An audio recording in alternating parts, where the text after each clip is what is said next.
What is decoding sir? Dog అన్న. డా అనే వర్డ్, డా అనే సౌండ్ ఇంగ్లీష్లో ఉందా అంటే ఏబిసిడీలలో ఉందా? లేదు. మామూలుగా డా అంటే డా ఎప్పుడు నేర్పలేదు కదా సార్, ఏబిసిడిఈఎఫ్ అని ఇట్లా నేర్పారు, కానీ డా అని ఎప్పుడు నేర్పారు? డా అని మనం నేర్పం.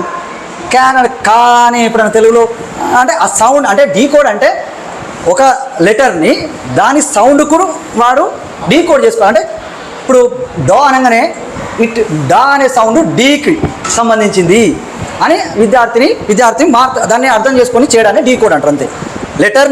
లెటర్ సౌండ్కి మారడం. ఇప్పుడు అన్నప్పుడు డ్ అంటే యాక్చువల్గా మనం డి అనే నేర్పిన ఏబిసిలు చిన్నపిల్లవానికి, కానీ ఇది డ్, ఇది ఆ, ఇది గ. అంటే లెటర్ నుంచి ఇది ఓ అనే లెటర్ నుంచి ఆ అని మారింది, ఇది గ. ఇది ఏం సార్? ఇది జి అని నేర్పినాం. మరి ఇప్పుడు వాడు గ అనాలంటే విద్యార్థి ఇప్పుడు ఫేస్ చేసే ప్రాబ్లం అదే అన్నాడు. వాడు డీకోడ్ చేసుకోలేకపో, ఈయన తెలిసింది నేర్పింది ఏబిసిడీలు, ఈయన జి అని చెప్పి ఇప్పుడు గ అనాలంటే విద్యార్థి student is facing this problem. Mainly చదవలేకపోవడానికి కారణం is unable to decode the words, decode the letters sound. అందుకనే ఈ డీకోడ్ చేయడం నేర్పాలి. దీనికి వర్డ్ ఫ్యామిలీస్ అని వచ్చింది.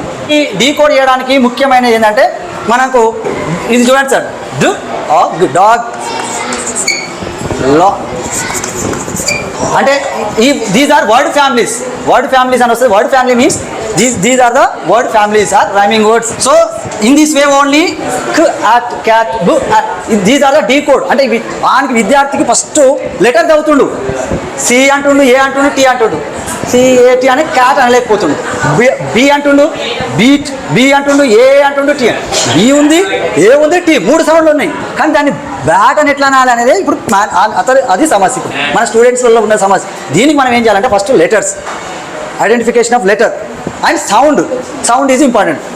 ఏ అంటే బి అంటే బు, సి అంటే క్, డి అంటే డ్ అనేది సౌండ్ మనం నేర్పాలి. So decoding means first we have to encourage children to letter to sound. దాన్ని డీకోడ్ అంటాం. దానికి డీకోడ్ చేస్తాం. దానికి లింకప్ చేసుకోవాలి. విద్యార్థి లెటర్ నేర్చుకున్న లెటర్ని సౌండ్కి లింకప్ చేసుకుంటే then only we can read. That is the decoding. Next blending letters అంటే థిమాటిక్ వొకాబులరీ. డీకోడింగ్ థిమాటిక్ అని మేడం అడిపోయింది కదా సార్. థిమాటిక్ మీన్స్ ఫ్రూట్స్ అంటే ఒక థీమ్, అది animals, that is one theme. మొత్తం మీద ఒక యానిమల్స్ ఒకటే చెప్తాము, ఆ theme based. Only dog, cat అంటే అది లెటర్ని వర్డ్స్ని డీకోడ్ చేసుకుంటే డీకోడింగ్ థీమాటిక్ వొకాబులరీ. అది థీమాటిక్ వొకాబులరీ అంటే స్పెషల్గా ఒక సంబంధించింది, దేనికో ఒక దానికి సంబంధించింది. ఇప్పుడు school, what are there in your bag, total things, that is one theme అన్నట్టుగా. Okay sir, will discuss later. Thank you.